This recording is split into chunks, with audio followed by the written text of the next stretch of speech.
இமயமலையின் உச்சியில் தேவர்களுக்கே எட்டாத தெய்வீக தலம் கைலாசம். அங்கே சிவபெருமானின் நம்பிக்கையான காவலனாக நின்றான் நந்தி.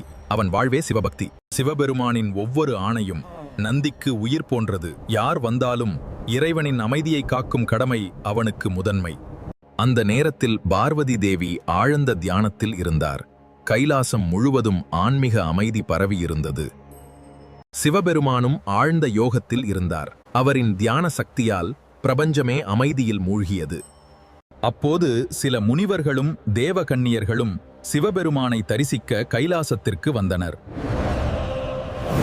ஆனால் இறைவன் யோகத்தில் இருப்பதை அறிந்த நந்தி தயவு செய்து காத்திருக்கவும் என்று பணிவுடன் கூறினான். நந்தி, எங்களுக்கு காத்திருக்க நேரமில்லை, நாங்கள் உள்ளே செல்ல வேண்டும். வெளியில் நடந்ததை பார்த்த பார்வதி தேவிக்கு நந்தி பக்தர்களை அவமதித்ததாக மனதில் தோன்றியது.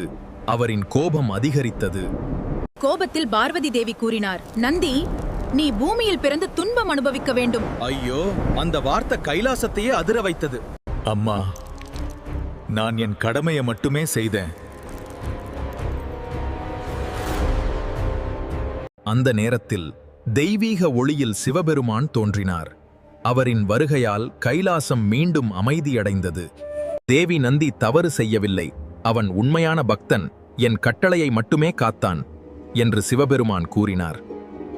உண்மையை உணர்ந்த பார்வதி தேவி தன் கோபத்தை நினைத்து வருந்தினார். பின்னர் நந்தியை ஆசீர்வதித்து கூறினார், உன்னை வணங்காமல் யாரும் சிவனை தரிசிக்க முடியாது. அதன் பிறகு எல்லா சிவாலயங்களிலும் நந்தி சிவபெருமானின் முன் அமர்ந்தான். இன்றும் பக்தர்கள் தங்கள் வேண்டுதலை முதலில் நந்தியின் காதில் சொல்கிறார்கள். உண்மையான பக்தனை இறைவன் எப்போதும் காப்பார். நந்தியின் பக்தியும் விசுவாசமும் என்றும் உலகம் போற்றும் தெய்வீக வரலாறாக மாறியது.